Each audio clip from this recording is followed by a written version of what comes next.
Hey everybody, SW Gaming here, and I hope you're all doing well. This video is going to start the sequel trilogy of my level speculation series, as we're somewhat getting closer to the end of the entire Skywalker Saga. The sequel trilogy era of these speculation videos will run us into June, and at that point we could receive the next update on the Skywalker Saga at any point, as TT Games has notified us that sometime this summer we'll learn more about the game. So hopefully that comes in the form of another trailer with the official release date, as well as an announcement for a deluxe version of the game. Before we go any further, I want to remind everyone that last week we took a look at a recap of the original trilogy, and if you happen to miss it, I recommend checking it out through the link at the top right of this video. This coming Wednesday, I'm also going to be discussing more about the Skywalker Saga codes that will be coming with LEGO sets later in the year, and giving my full thoughts and opinion about them, whether I think they're good, whether I think they're bad, so be sure to check that out when it does release. If the sequels have done anything for the Star Wars franchise, I think it's that most people would agree that a lot of mistakes were made along the way, and that Disney should have taken the story in a different direction, especially Episode 9, and bringing Palpatine back seemingly out of nowhere. Don't get me wrong, the sequel trilogy did a great job introducing us to new characters and worlds, but in the process, it really caused long-term damage to the films that came before Episode 7. I think one thing we could also all agree on is that Kylo Ren and Finn were definitely two of the most interesting characters in this trilogy, but unfortunately it seems like Finn's story was sidetracked after Episode 7. What's going to be interesting about this video is that we've already seen a somewhat new version of The Force Awakens, as it did receive its own game back in 2016, but Episode 8 and 9 have yet to make their appearance in a LEGO Star Wars game and into the TT Games franchise.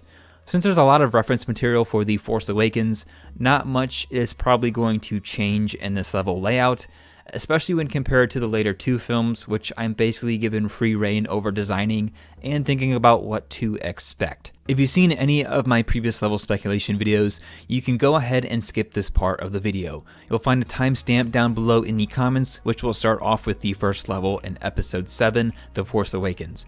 If this is your first time watching though, in this series, please continue watching. To start off, I want to state that all comments and opinions reflected in this video come solely from myself.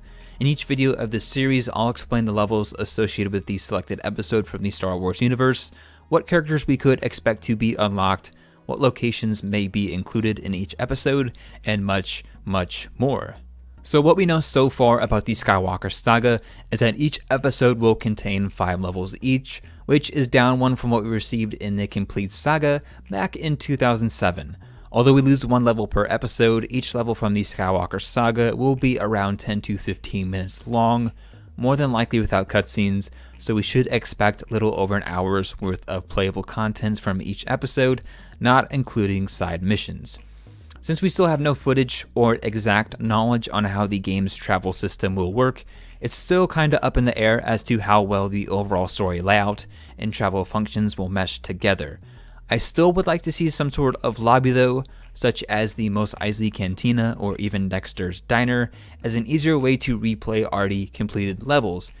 I know it's been previously stated that there won't be a lobby included like in previous games, but even The Force Awakens from 2016 had some sort of home base, such as on Dakar, and I would like to see that continued in this game, possibly by utilizing the Jedi Temple.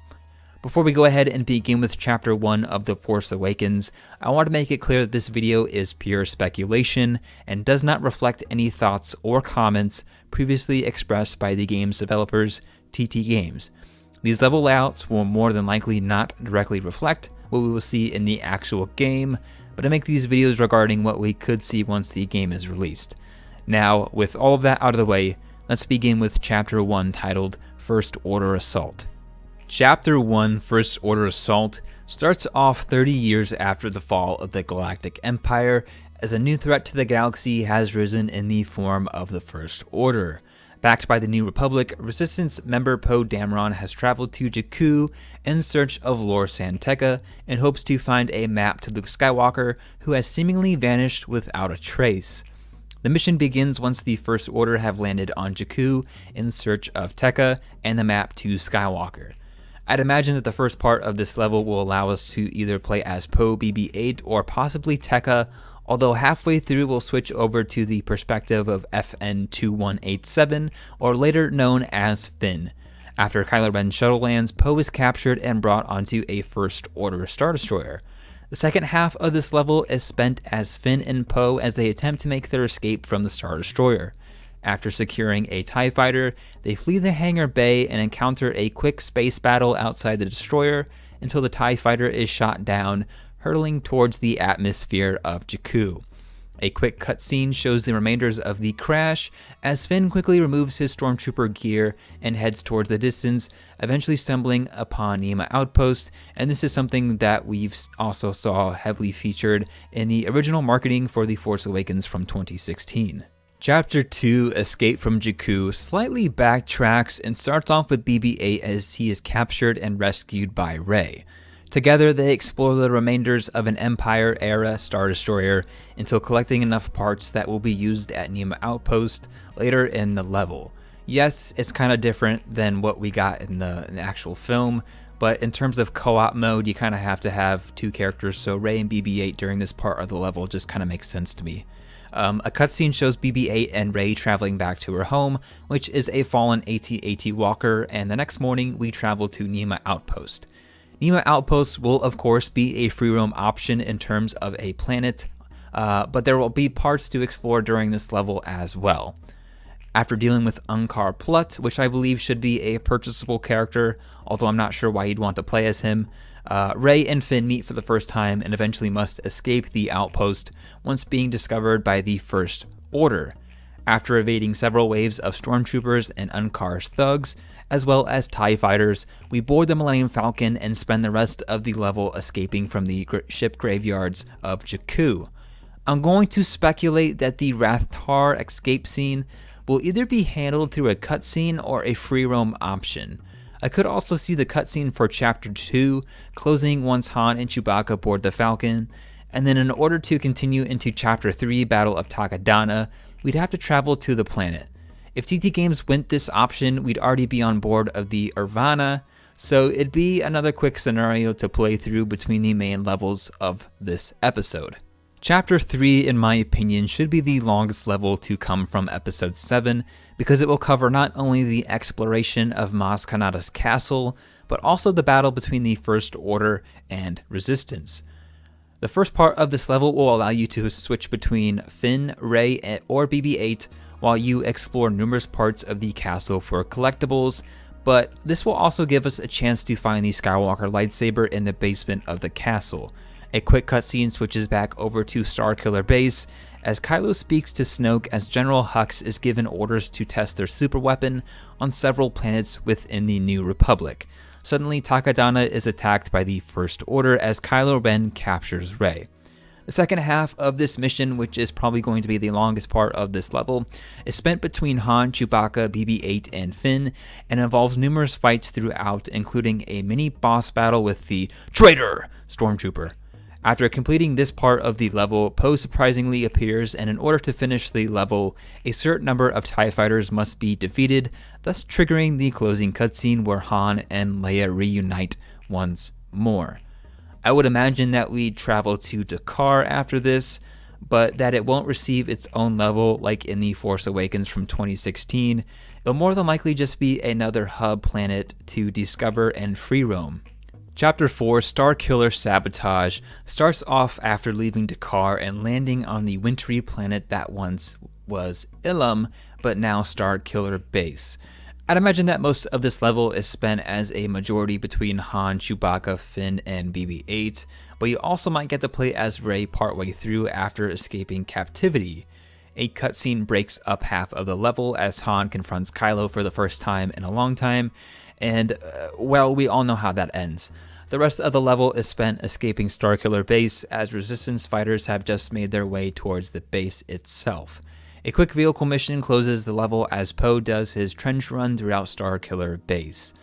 Also, I feel like I've seen that exact plan in previous episodes, maybe in A New Hope, but I could be wrong.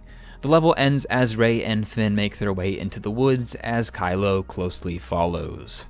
Chapter 5, The Awakening, picks up right where Chapter 4 ended as Starkiller Base has begun to fall apart and crumble from within. Switching between Finn and Rey, this mission is solely focused on the boss fight with Kylo Ren. Of course, most of our Force abilities are non-existent as Rey at this point, so this fight is going to heavily rely on lightsaber combat alone. I imagine this level remains fairly similar to what we got from 2016, so in the end Rey is able to hold her own against a very wounded Kylo, and they're able to escape before Starkiller Base completely collapses. Back onto Car for another cutscene. I'm hoping that Chewbacca hugs Leia instead of just ignoring her like in the film, and there's two possible endings here. This episode could just be finished at this point, and then traveling to Act 2 or Acto, depending on how you say it, could be done in free roam, but personally I'd much rather travel to Act 2 to finish the episode there, even if we don't get to explore the island through a level until Episode 8. Either way, Episode 7 ends as Rey attempts to return Luke's lightsaber to him, and then the mystery of how it was found in the first place gets lost itself, which, I don't know, maybe it's been explained, but I haven't seen it yet. The chapter ends and we're once again met with a completion screen that displays your personal stats for the game, in addition to all the new characters that have been unlocked. In case anyone was wondering, maybe you can tell through some of my sarcasm, but I'm not the biggest fan of the sequel trilogy, especially Episode 7, as I feel that it did borrow too much from Episode 4 in terms of plot. To me, it really seems like Episode 7 was a mix of Episodes 4 and 5, Episode 8 a mix of 5 and 6, and Episode 9 was a failed attempt to mix Episode 6 with the entire 3 trilogies. Personally, I was rather interested in Snoke as a character, and wish that we would have gotten more time with him and that his death could have been a Force projection, such as Luke did at the end of The Last Jedi, and Episode 8 starts off with Kylo Ren tracking Snoke to Exegol and killing him there. That way, Kylo would have been the predominant villain in Episode 9, and he even could have found old holograms of the events of Order 66, and possibly instructions that Palpatine left for Snoke in the case of his untimely death. I feel that Palpatine should have been included in this trilogy in some way, but through a reminder of the past, such as a hologram, but not through physical embodiment, even if he was supposedly a clone. Let me know your thoughts about this down in the comments, though, and how you thought about, or how you felt about Palpatine returning in general. My personal opinions aside, I do feel that TT Games has a lot of potential to improve upon The Force Awakens from 2016 in this game. In The Force Awakens, we received 11 levels, not including the prologue and epilogue, so condensing the story down to 5 levels may be tricky, and I'd imagine that a lot of the previous level layouts will have to be added through free roam. Pretty soon I'm going to start playing The Force Awakens, as I've only played the complete saga, so a playthrough of that will be coming to the channel within the coming weeks, and I do plan to achieve 100% on that game. Next Saturday, May 23rd, is going to take a look at probably the most controversial Star Wars film, and as you guessed, that is Episode 8, The Last Jedi.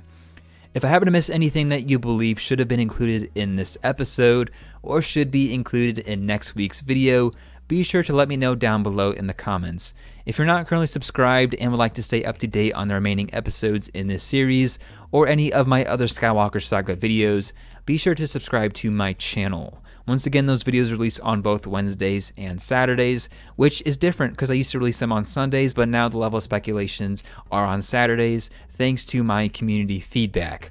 With that said, this is going to wrap up today's video, and as always, thanks for watching, and I'll catch you in the next one.